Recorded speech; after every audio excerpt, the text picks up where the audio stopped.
Foremost in Europe, the Waldensians stand as a body of believers who resisted the compromises that came into Christianity following the superficial conversion of Constantine in the 4th century.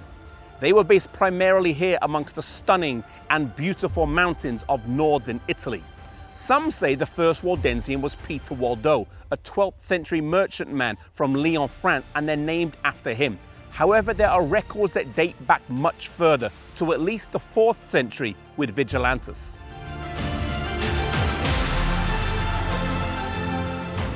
One of the early names for Waldensians was in Sabbathi, showing that early on part of their identity was Sabbath keeping. Chapter 4 outlines the key role that they played in preserving a knowledge of God's word and the principles of true Christian living in the face of great opposition.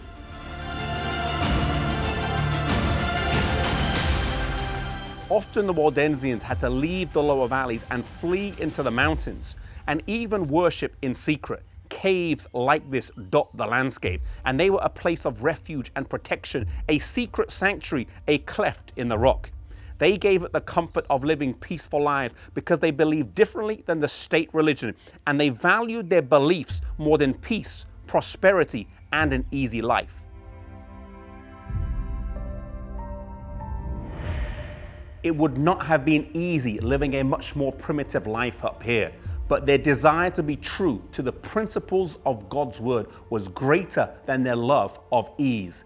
This cave is a quiet place, not grand with gold and marble, and yet here on countless occasions, the presence of God would have been witnessed and felt as he encouraged his people to be true and firm to him in their faith and worship.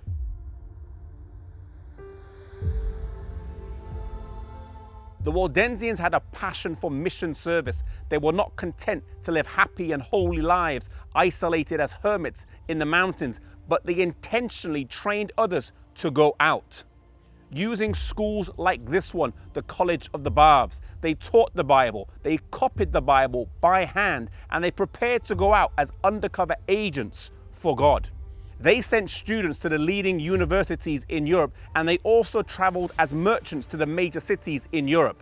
They did not take a copy of the whole Bible, but sometimes it was just a few pages hidden between the pieces of cloth on their cloak. And when they found someone who was a seeker for truth, they would take it out and share it with them. They had passion, ingenuity, and a desire to see the gospel spread beyond the boundaries of the valleys and mountains they lived in. May we have that same passion today.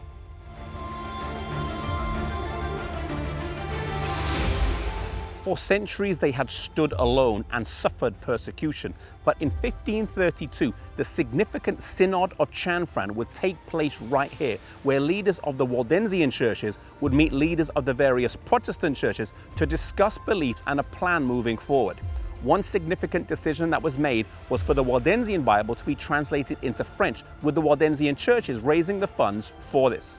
Other commonalities that were discussed was a rejection of the Mass, confession, the celibacy of the priesthood, the celebration of feasts, and purgatory.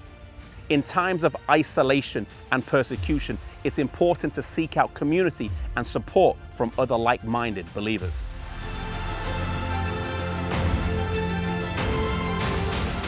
The Waldensians are one of the most persecuted and yet faithful groups throughout European history. On the 24th of April, 1655, they suffered perhaps their worst slaughter as a massacre led by the Duke of Savoy started at 4 a.m. on a Saturday morning. Men, women, children, and babies were mercilessly tortured and killed in the most gruesome ways imaginable.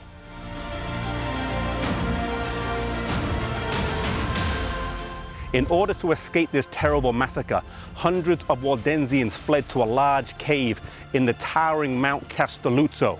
The murderous soldiers, however, found them and marched them to the top.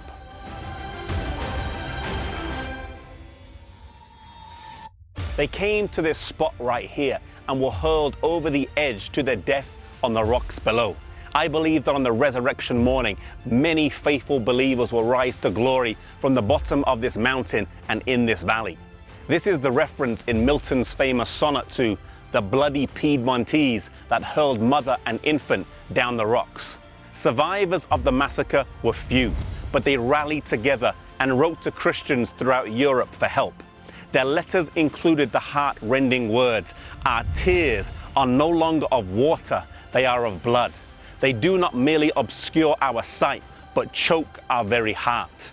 When Oliver Cromwell, Lord Protector of England, heard of the massacre, he called for a national day of fasting and collected money to send to meet the physical needs of the Waldensians.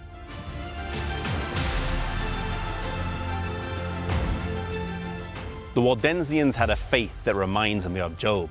They were a people who suffered attacks and persecutions for several centuries, close to 1,000 years, suffering immeasurably, and yet for many it did not weaken their faith, but rather strengthen it.